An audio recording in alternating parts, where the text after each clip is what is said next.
Démarrage. C'est bon. Bonjour, bonjour. Alors, aujourd'hui, nous allons parler avec une experte en amour et on va parler de la perversion narcissique et de l'amour. C'est-à-dire, qu'est-ce qu'on va aborder dans cette vidéo? On va voir qu'est-ce qu'un amour sain et qu'est-ce qu'un amour déviant. Je pense que c'est vraiment, vraiment très important par rapport aux pervers narcissiques surtout aussi. Donc, nous avons aujourd'hui Brenda. Brenda, bonjour. Bonjour, Farah. Comment vas-tu? Écoute, ça va super. Super forme. Alors, est-ce que tu peux te présenter? Bien sûr. Écoutez, moi, je suis Brenda Boukris. Donc, je suis la fondatrice de la chaîne Attitude Séduction, de la société Attitude Séduction. Donc, je suis experte en amour et en relations hommes-femmes. Et donc, j'aide principalement les femmes à prendre confiance en elles pour devenir séduisantes, charismatiques et comprendre les hommes mieux que personne pour devenir celles que tous les hommes auront envie d'avoir. Voilà. Une warrior girl en amour, alors. Exactement. Et moi, je me présente juste vite fait pour ceux qui ne me connaissent pas encore. Je m'appelle Faraké, je suis votre coach d'affaires et j'aide les femmes à devenir des warrior girls. Alors aujourd'hui, l'amour, perversion narcissique, tout le monde en parle. J'ai eu beaucoup de questions aussi à ce sujet-là. Moi, ce que j'aimerais bien aussi, c'est peut-être que tu nous expliques qu'est-ce qu'un amour toxique, un amour déviant et qu'est-ce qu'un amour sain. Alors, l'amour toxique, on va peut-être commencer par l'amour sain plutôt. L'amour sain, c'est un amour qui est dans la bienveillance et dans l'envie de faire avancer l'autre dans sa vie personnelle. L'amour, pour moi, si je devais vraiment le définir en une phrase simple, c'est regarder dans la même direction un couple, tu vois. C'est je regarde dans la même direction, j'ai les mêmes envies pour l'avenir, dans la construction de nous, savoir les mêmes valeurs, et c'est vraiment faire en sorte que le couple soit une plus-value au bonheur et rendre tout simplement l'un et l'autre dans un amour d'aimer et un amour de l'autre, quoi, tout simplement. À savoir que pour moi, un couple sain, c'est à l'instant où tu aimes l'autre, tu as l'impression que cet amour est éternel et qui durera toute la vie. À l'instant où tu le vis, ça va pas forcément être le cas, mais à l'instant où tu le vis, c'est ça que tu dois un petit peu ressentir. Là, on est dans un couple sain, dans un couple épanoui, ou en tout cas, on n'est pas dans une relation toxique. À l'inverse, une relation toxique, ça va être une relation où il y a une des deux personnes. Déjà, il y a souvent un bourreau et une victime. C'est rare qu'il y ait deux bourreaux. Oui, le triangle de Karpman, quoi. Même si évidemment il y a souvent, ce schéma-là. Et dans l'amour toxique, enfin dans la relation toxique, on peut parfois même parler d'amour toxique, va y avoir un besoin de destruction de l'autre, entre guillemets. On va chercher à soit faire passer l'autre pour le bourreau pour s'autodétruire soi, soit la personne toxique va faire en sorte d'enfermer l'autre, de l'isoler et de l'humilier à travers des menaces, à travers des insultes, à travers des critiques méchantes, entre guillemets, pas constructives. Et donc là, on peut dire qu'on est dans une relation toxique. Pour moi, vraiment, le mot toxique, il est fort. Toutes les relations qui ne fonctionnent pas ne sont pas des relations toxiques. Faire très attention à ça. Et des relations, bien sûr, bien sûr. Deux personnes ne vont pas ensemble. Donc, la relation toxique, c'est vraiment quand l'autre a une forme d'acharnement, voire de harcèlement envers l'autre. Voilà. Et qu'on est dans une relation où on ne cherche pas finalement le bonheur de l'autre, on cherche à l'avoir que pour soi et isolé, généralement. Oui, à chercher, tout centré sur l'autre, il n'est pas dans la générosité. Mais par rapport aux pervers, oui, aux pervers narcissiques, il y a cette dépendance affective et ce pourquoi c'est très difficile de quitter un pervers narcissique parce que on peut parler, c'est quand on parle d'amour, dans ce cas-là, c'est comme être drogué. Alors, dans une relation saine, est-ce qu'il y a ce sentiment de drogue? Je ne sais pas si tu comprends ce que je veux dire. Parce que comment ne pas tomber dans, ouais, justement, dans cette ou dépendance affective, excuse-moi, je termine juste, dépendance affective, se sentir quand même drogué. Tu sais, souvent les premiers mois, on se manque, on a envie de voir l'autre et ça devient vraiment, on sent vraiment en nous qu'on n'est pas bien. Là, c'est qu'on est dans la dépendance affective parce que normalement, un amour sain, c'est aussi être soi-même sain et pas dans une sorte de dépendance. C'est-à-dire qu'il faut s'aimer soi-même, apprendre à s'aimer soi-même pour ne plus être face à des dépendances affectives ou à entrer dans des relations déviantes comme avec un pervers narcissique très très vite. Si quelqu'un a confiance, une femme a confiance en elle ou un homme, hein, ça peut être une perverse narcissique, il ne va pas tomber dans ce piège. Alors, pour moi, il faut faire attention quand même à ne pas confondre relation toxique et relation passionnelle. C'est pas la même chose. C'est-à-dire qu'en début d'une relation, on va être au contraire souvent dans ce qu'on appelle la période de lune de miel. C'est-à-dire qu'on va être vraiment tous les jours comme si c'était le premier jour. On va régulièrement coucher ensemble. On va être vraiment dans une relation passionnée. On va avoir envie de voir l'autre très souvent. Et ça, pour moi, cette sensation, ce sentiment, c'est normal. En revanche, ce qui n'est pas normal, c'est de le mettre en action constamment. C'est-à-dire de se faire. On peut avoir cette envie de voir l'autre, de ressentir le manque, ça c'est humain. Par contre, voir l'autre tous les jours, oublier ses amis, Oui. sacrifier une soirée entre collègues pour voir son copain, là, on rentre dans quelque chose qui est malsain. Donc, s'aimer soi-même, oui, et surtout se faire passer avant, surtout en début de relation. On peut, comme je dis, avoir cette sensation de passion, de coucher, de sexualité épanouie, de couple épanoui. Ça, c'est normal. En revanche, il faut faire attention à toujours quand même se faire passer, en tout cas dans la plupart du temps, avant l'autre et savoir tout simplement garder une vie sociale riche, épanouie, diverse et surtout ne jamais faire en sorte que tout tourne autour de l'autre. Tu sais, comme les planètes qui gravitent. Ne pas mettre tous ses œufs dans le même panier, quoi, au final. Voilà, exactement. Quelque part. Ouais, c'est complètement ça. Garder sa liberté et comme tu le dis dans des Warrior Girls, j'imagine, c'est garder son pouvoir aussi. C'est-à-dire savoir faire des choix, avoir son opinion, ne pas toujours être d'accord avec l'autre, ne pas toujours s'adapter à l'autre, ne pas toujours envoyer le premier message, attendre aussi qu'il vienne et évidemment faire attention à garder ses amis, garder son travail, garder sa famille, garder en fait les piliers qui sont là depuis des années et qui font partie intégrante de l'équilibre de notre vie. Mais il y a une chose qui me... Juste, je pense à quelque chose par rapport à la perversion narcissique et la fusion. Tu vas voir où je veux en venir. Il y a des couples fusionnels et des couples qui ne sont pas fusionnels. OK? Comment est-ce qu'on peut, d'après toi, voir la différence entre un couple fusionnel et tomber, par exemple, dans le piège d'un pervers narcissique? C'est encore une fois savoir se respecter et savoir, comme je dis, en même temps, il faut faire attention parce qu'il y a des hommes qui peuvent être manipulateurs ou qui peuvent être égoïstes sans être narcissiques aussi. Hein. Tout à fait, bien sûr. Tellement avoir un manque de confiance en soi qu'ils ne vont pas vouloir qu'on parle à d'autres hommes, etc. Et pour autant, oui, ça c'est différent. Ça, voilà. Il faut pas... oui, juste un petit truc, c'est qu'évidemment, le pervers narcissique doit remplir quand même plusieurs points afin qu'on puisse dire qu'il est pervers narcissique. Voilà. Mais c'est vrai qu'il y a cette notion, par exemple, on a cette image, beaucoup de fausses croyances finalement, que l'amour, on doit se sacrifier. C'est ce qu'on nous apprend. C'est ce qu'on nous apprend un peu. On est conditionné en tant que femme. Pour ça, il y a des hommes aussi qui vont tout donner. Et effectivement, quand on donne tout à une personne, la personne, elle prend et elle donne rien. Oui, elle donne rien en retour.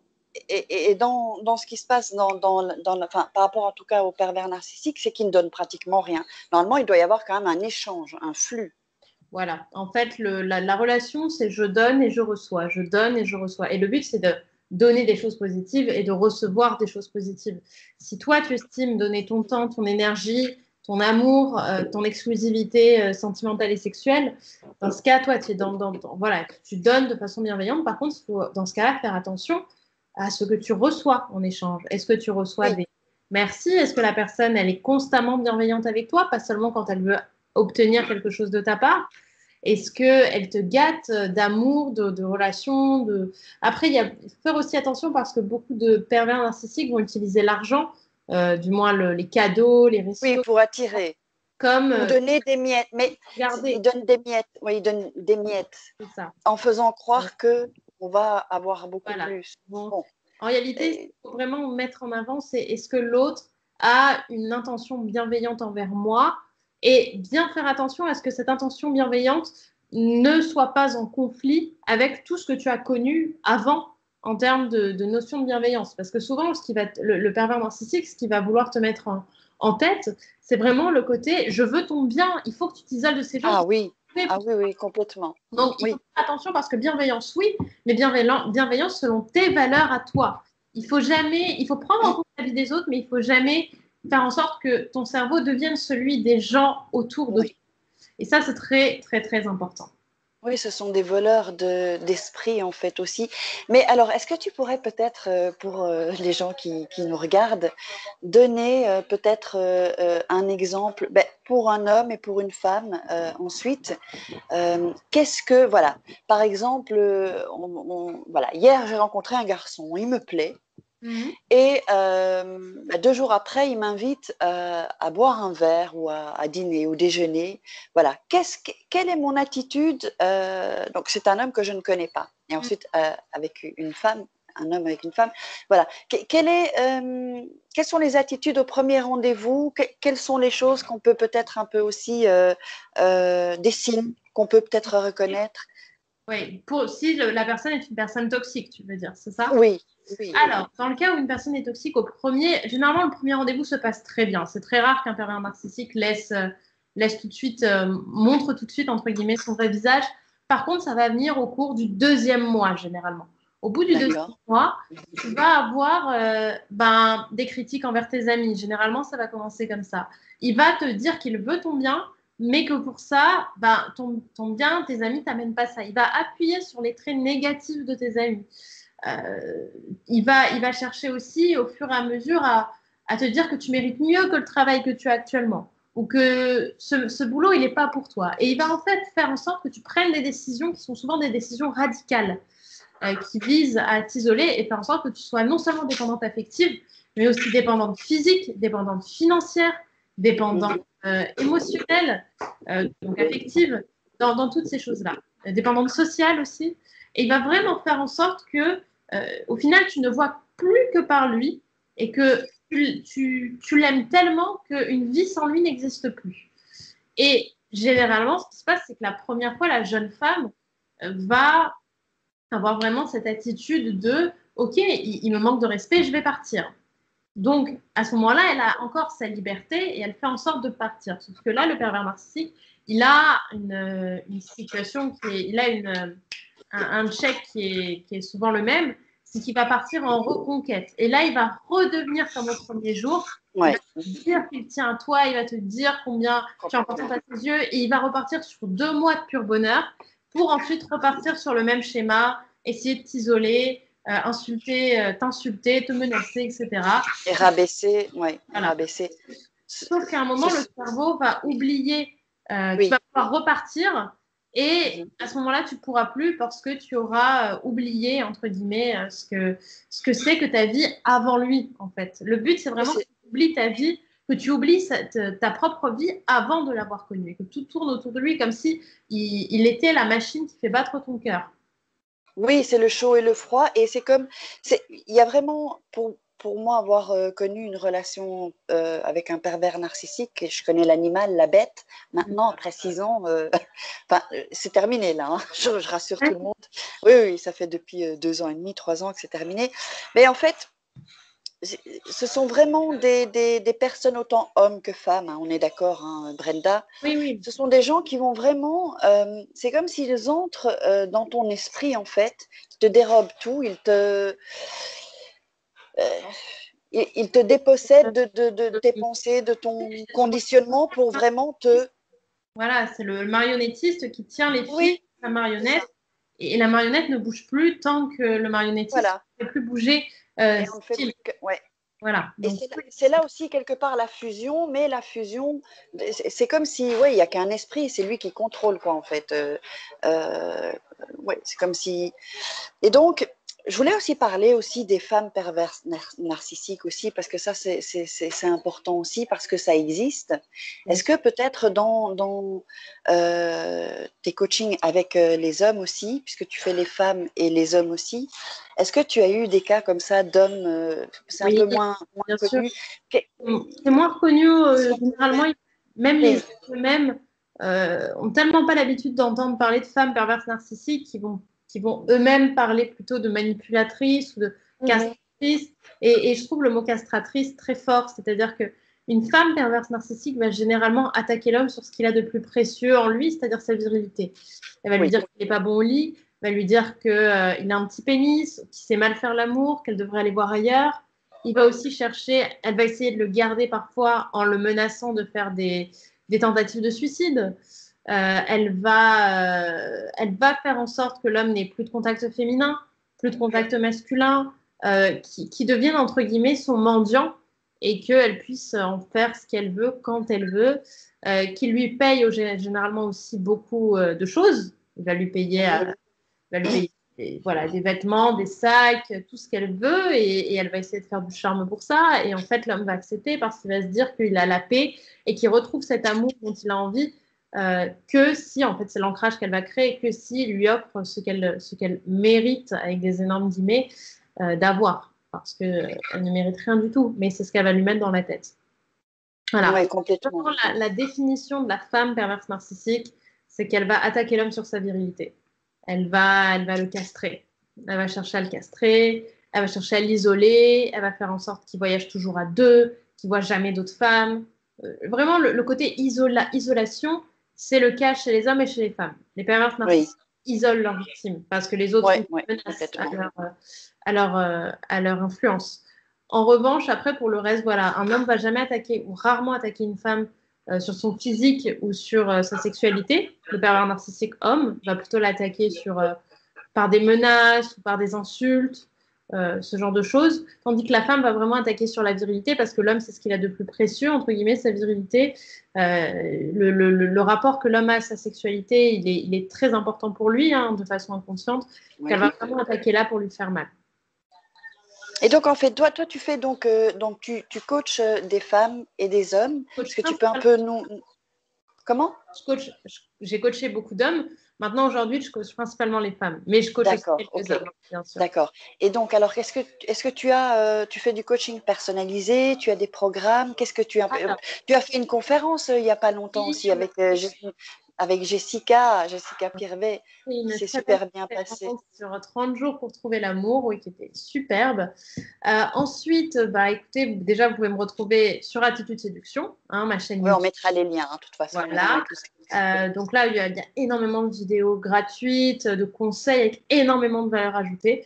Puis après, j'ai des formations. Donc, ma formation principale qui a eu un très beau succès et qui a changé la vie sexuelle de beaucoup de femmes, la formation Reine du sexe, qui permet à la femme de Ah, top. s'épanouir sexuellement, Génial, oui. voilà, de savoir gérer sa sexualité, son corps, sa pression sociale. Moi, je donne énormément de secrets aussi pour se démarquer des autres femmes, des secrets que je ne peux pas dire sur YouTube en public. Non, Et évidemment. voilà, on s'est comprises. Et bien sûr, j'ai mes coachings privés, personnalisés, donc sur du long terme généralement, où j'accompagne les femmes sur 3 mois, 6 mois, un an. Et on va dire que ma petite signature, c'est qu'une très, très grande partie de mes clientes sortent du coaching en étant en couple avec un homme sain et épanoui, et épanouissant, avec lequel elles sont extrêmement heureuses parce qu'elles ont pris confiance en elles. Et maintenant, elles ont trouvé quelqu'un qui les a séduits, qu'elles ont séduit et avec qui elles ont démarré une relation très saine. Ben, c'est top tout ça, ça me donne envie, surtout la formation là. Et, et ça, c'est sous forme de vidéo, en audio, Reine du sexe, c'est 4 modules vidéo.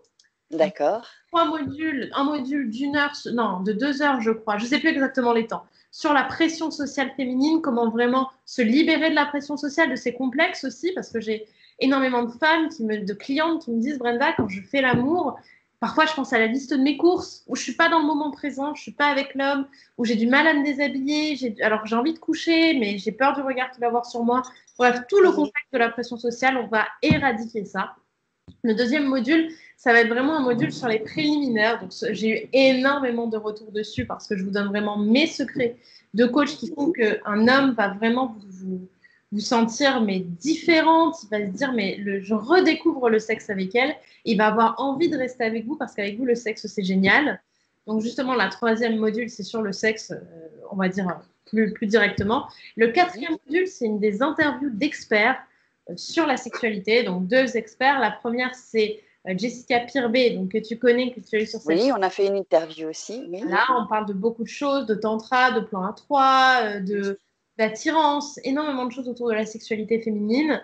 Et Florent Figueras, qui est un homme et qui nous parle vraiment de ce que lui attend d'une femme qui ne dirait pas, on va dire, normalement. Donc là, voilà, je lui ai fait parler dans cette vidéo qui est aussi excellent. Et il y a une formation, il y a une version roi du sexe pour les hommes. Donc je sais qu'il y a peu d'hommes qui suivent même. Où là, on va vraiment tout est adapté à l'homme. C'est une autre formation. En tout cas, les formations reine du sexe et roi du sexe, elles ont changé c'est top ça, ouais. la sexualité de dizaines d'hommes et de femmes qui aujourd'hui s'éclatent au lit, arrivent enfin certaines à avoir des orgasmes ce qu'elles n'avaient jamais eu, à s'éclater, à prendre. Ça donne envie, hein, dis donc, ta formation. Voilà, bah oui. Je vais aller voir ça. Je n'avais pas vu, oui, j'avais pas vu ça. Ben écoute, Brenda, je te remercie vraiment pour ton expertise et tout ce que tu nous as apporté. Donc, on va mettre les liens donc, sous la vidéo. Hein. Vous déroulez la barre parce que j'ai vu qu'il y avait quelques personnes parfois qui me disaient où sont les liens. Donc, on déroule la barre sous la vidéo. Et puis, ben, on va se dire demain. À demain, les filles, les hommes. Et donc, je souhaite beaucoup de succès, Brenda. Et moi, je vais aller voir tout ça dès qu'on a terminé. Allez, je t'embrasse. Bye. Au revoir, Brenda. Merci. Ouais.